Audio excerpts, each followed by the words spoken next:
the behavior of an individual economic unit. Adam Smith is known as the father of economics and microeconomics.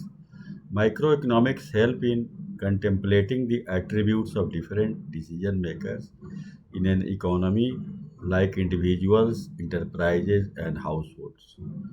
In simple terms, microeconomics help in understanding why and how different goods have different values, how individuals make certain decisions, and how to do they cooperate with each other. Basic concepts of macroeconomics. Macroeconomics is a part of economics that focuses on how a general economy, the market, or different systems that operate on a large scale behaves. Microeconomics concentrates on phenomena like inflation, price levels, rate of economic growth, national income, gross domestic product, and changes in unemployment. Domestic territory economic theory. Territory or economic territory is an essential concept of national income accounting, which simply means that political frontiers of a country. However, the term domestic territory is used in a wider sense when it comes to national income accounting. Along with political frontiers, domestic territory also consists of the following items: embassies, military establishments, and consulates of a country located abroad.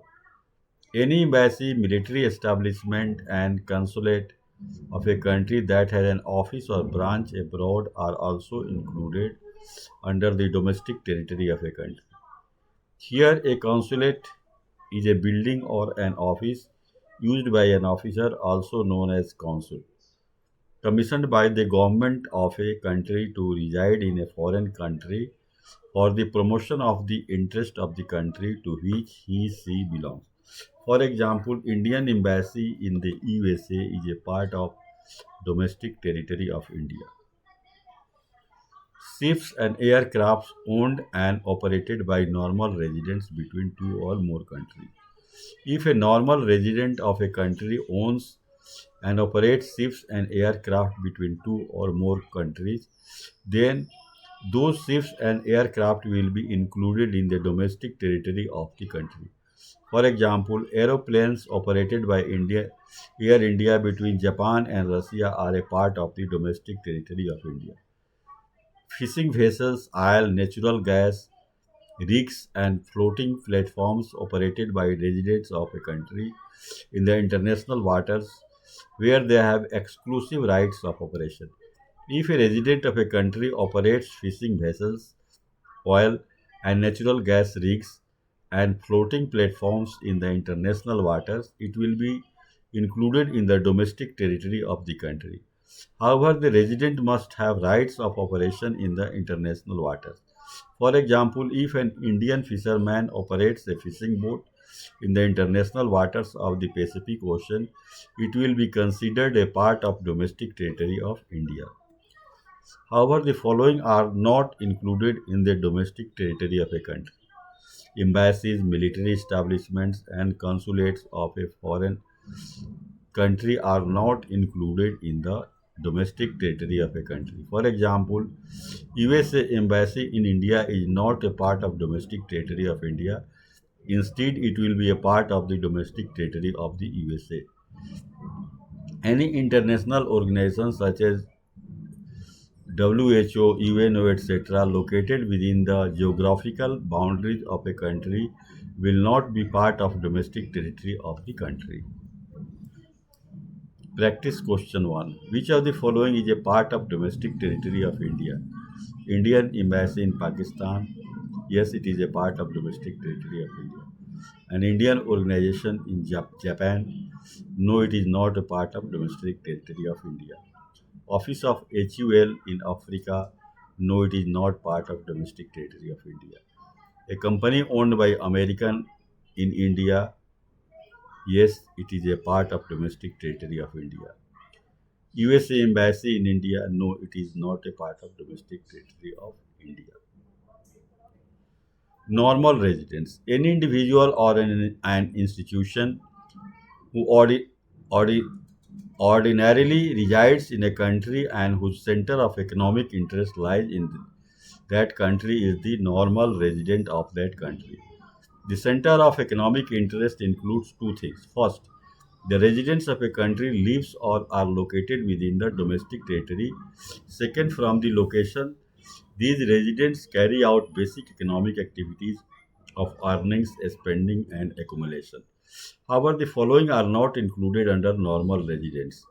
Foreign terrorists and visitors. All the foreign tourists and visitors who visit a country for vacation, medical treatment, study, sports, etc., are not considered normal residents of that country.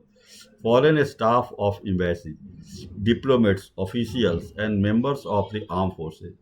The foreign staff of diplomats, officials, embassies, and the members of armed forces of a foreign country residing living in given country are not considered as the normal residents of that country. International organization. International organizations like IMF, WHO, etc., situated in a country are not considered as the normal residents of that country. Instead, they are included under normal residents of the international area. Employees of international organizations, employees working in international organizations like WHO, UNO, etc., are not considered normal residents of international area. Instead, they are included under the normal residents of the country to which they belong. For example, a Japanese working at the WHO headquarters, Geneva, will be treated as a normal resident of Japan. However, if the employee works for more than 1 year in such international institutions, then he will become a normal resident of the country in which the institution is located. Therefore, the given example, if the Japanese work for more than 1 year at WHO headquarters, he will become a normal resident of Switzerland. Crew members of foreign vessels, commercial travelers, and seasonal workers. All the crew members of the foreign vessels, commercial travelers, and seasonal workers are not considered normal residents of the country, provided they stay for less than 1 year. Border workers living near the international border of the country who cross the border regularly to work in another country are treated as the normal resident of the country in which they live, not the country in which they work. Practice question 1. Which of the following is included under normal residents of India? USA ambassadors in India? No. Indian students going to study in Canada? Yes. American coming to India for watching a cricket match? No. American tourists staying in India for a month? No. Indian employees working in WHO located in India? Yes. Domestic territory and normal residents are essential concepts for estimation of domestic product and national product of an economy respectively. Domestic product of an economy involves all the production activities of a particular production unit which is situated in the economic territory of a country, no matter whether the activities is carried out by the residents or non-residents of the country. The money value of the domestic product determined is known as domestic income. However, the national product of an economy involves all the production activities performed by normal residents of an economy, no matter whether the activity is performed within the economic territory or outside it. The money value of the national product determined is known as national income. Citizenship and residentship. Citizenship and residentship are two different things. The former is a legal concept that is based on an individual's place of birth or a legal provision that allows the individual to become a citizen. In other words, one can be Indian citizen in two ways. First, when a person is born in India, he is automatically becomes a citizen of India. Second, if a person born outside India applies for citizenship of India, an Indian law allows him or her to become an Indian citizen. However, the latter is an economic concept that is based on the basic economic activities performed by an individual. An individual is said to be a normal resident of a country if he ordinarily resides in the country for more than 1 year. Also, the individual's center of economic interest must lie in that country. For example, an American living in India for more than 1 year is a normal resident of India. However, as the American does not have a center of economic interest in India, he is not a citizen of India. It means individual can be a citizen of one country and resident of another country at the same time. Factors income and transfer income. The income received by factors of production for rendering factor services in the production process is known as factor income. Here, factors and production are the primary inputs such as land, labor, capital, and entrepreneur required for the production of goods and services. For example, wages, rent, profit, and interest. While determining the national income of an economy, factors income is received by its normal residents is also included. The income received by individual without rendering any productive service in return is known as transfer income. Transfer income is unilateral concept and is not included in national income as it does not involve the production of goods and services. For example, old age pension, pocket money, gifts, scholarship, etc. Transfer income can be received either from abroad or within the domestic territory of a country. Final goods and intermediate goods. Final goods are those goods that do not require further processing and are ready to use. These goods are also called consumer goods and are manufactured for the purpose of direct use by the end consumer. In a nutshell, final goods are products that are manufactured by a company for consumption by consumer in the coming time. These goods aim to satisfy the needs or wants of a consumer. They can be two types: consumption goods and capital goods. Classification of final goods: consumption goods, capital goods. An intermediate good is a good used to produce a final good or finished good for the purpose of selling it to consumers.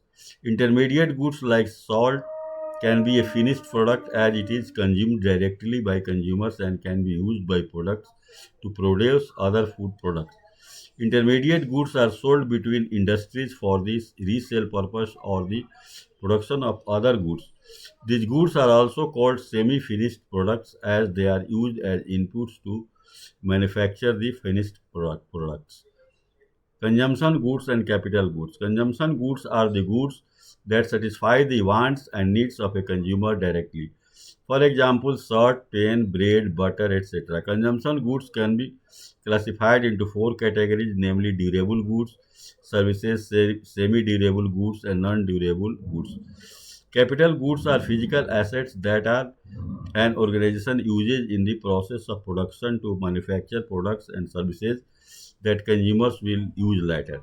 Capital goods are also known as tangible goods as they are physical in nature. It involves building machinery, equipment, vehicle tools, etc. Capital goods are not finished goods, rather, they are used to make finished goods. Gross investment, net investment, and depreciation. In addition to the capital stock of an economy is known as investment or capital formation. It involves the construction of building, addition to inventories of goods, purchase of equipment, etc.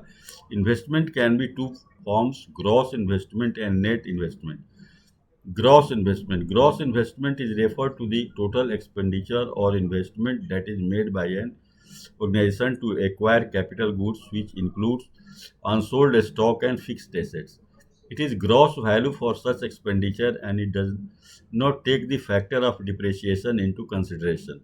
However, one cannot determine actual change in the stock of the productive assets of an economy during a given year through gross investment. It is because during the process of production, some amount of fixed capital is used by the organizations, also known as depreciation, and we do not take depreciation into consideration while calculating gross investment. By subtracting depreciation from gross investment, the net investment of an economy is obtained. Net investment. Net investment is the actual addition made by organizations to the economy's capital stock in a given period. In other words, it is determined by subtracting depreciation from the gross investment of an economy. Net investment, gross investment minus depreciation. Depreciation, a reduction in the monetary value of fixed assets due to wear and tear caused by continuous use of any other region is known as depreciation. Capital goods that a business does not consume within a year or production cannot be completely deducted as business expenses in the year of their purchase. Rather, they must be depreciated over the period of their valuable lives, with the business taking partial tax deductions divided among the years that the capital goods are in use. This is done through techniques of accounting such as depreciation or devaluation. Depreciation represents the annual loss of the tangible asset's monetary value during the period of its valuable life. Other names for depreciation are current replacement cost of fixed capital, and capital consumption allowance. For example, if equipment is purchased for 80,000 and its expected lifetime of use is 4 years, then the depreciation value of the given equipment will be 80,000, i.e. 20,000. Depreciation is essential to determine the difference between gross and net value. The gross value of an economy includes depreciation, however, its net value is excludes depreciation.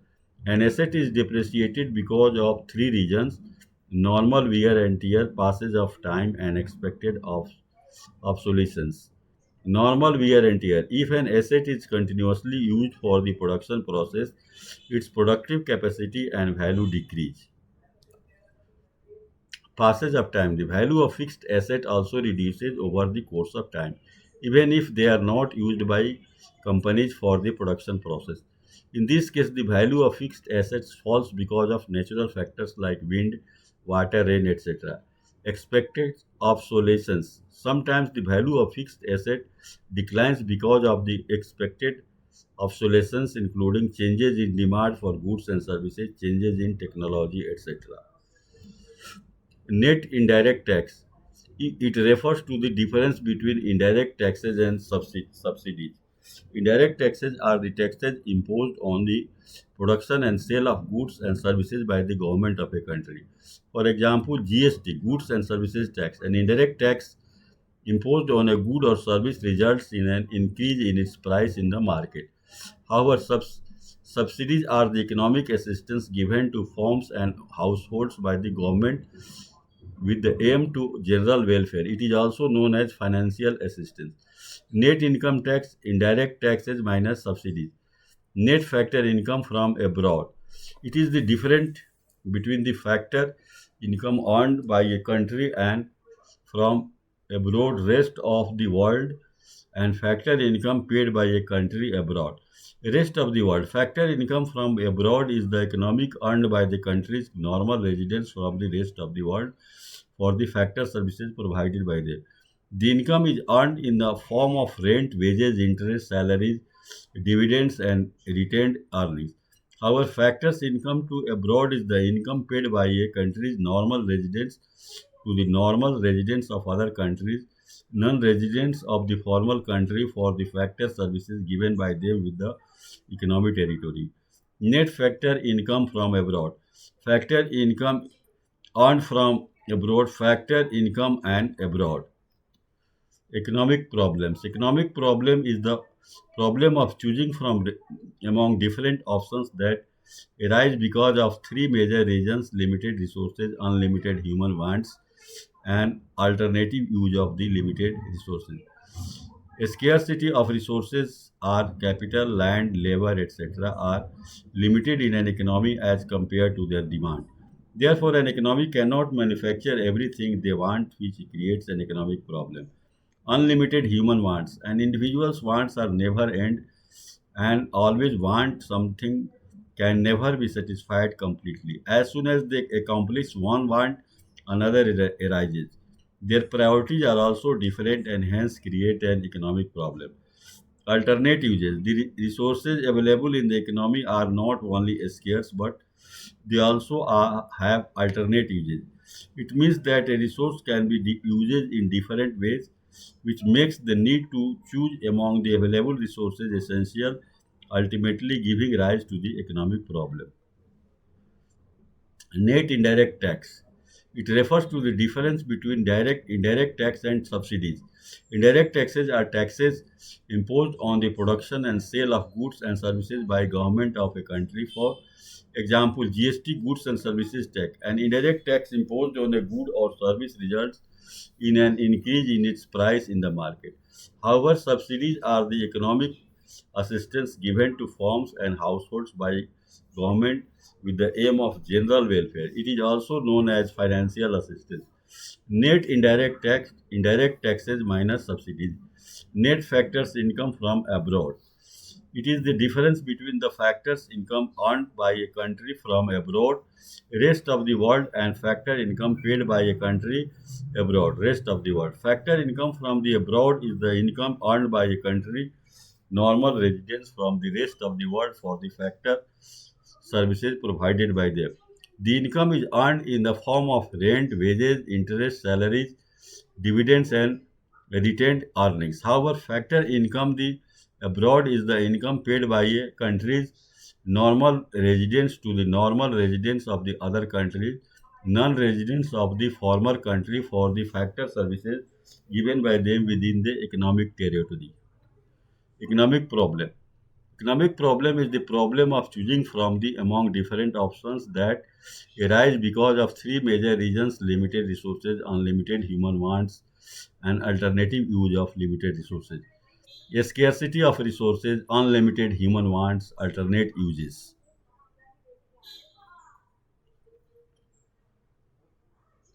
Economics is the study of a way in which a society decides to use the limited resources with the alternate uses for the production of goods and services and to ultimately distribute the produce among different sections of society. Simply put, economics is about choosing among different alternatives in the presence of scarcity. Positive economics and normative economics. Positive economics is the study of the facts of life. It means that it deals with the real life economic problems as they are and how these problems are solved. However, the normative economics deals with the finding out solutions to economic problems. Simply put, it answers the questions what ought to be done. Microeconomics and macroeconomics. The term microeconomics in microeconomics is derived from Greek word micros meaning small. It was founded by the father of economics, Adam Smith. Microeconomics is the study of the individual units of an economy. It means that the microeconomics will study the behavior of choices made by individual business and consumers with the changes in different aspects of goods and services in an economy. Macroeconomics. The term macroeconomics is derived from Greek word makros meaning large. Macroeconomics is the study of economy as a whole. It means that macroeconomics we study the behavior and choices made by the whole economy with the changes in different aspects of goods and services in economy. Central problem of an economy. As discussed earlier, the economic problem is a problem of choosing among different alternatives because of the limited resources, unlimited human wants, and alternative uses. The three central problems in economy are what to produce, how to produce, and for whom to produce. What is what to produce? With the limited resources, an economy cannot produce all goods and services. It has to choose among the different goods and services. Therefore, the first central problem of the economy included selecting goods and services to produce and the number of units or quantity of each commodity to be produced. How to produce? After deciding what to produce, another central problem of how to manufacture the goods and services arises. It involves selecting a technique of production from among different techniques for whom to produce. This is also important. For last central problem of economy after deciding what and how to produce is for to whom to produce. An economy cannot satisfy the needs and wants of every individual of the society. It has to make a decision for who to produce a commodity and service. Simply put, it involves deciding who should get how much of the goods and services, how much production should be done for the poor, and how much for the rich. For example, an organization can decide to produce necessity goods for the poor section of society. However, another firm can decide to produce luxury goods for the rich section of society. Thank you. This is in detail. I have discussed about the microeconomy and microeconomy and where it is to be applied. This is very important class for management students and their exams. Thank you.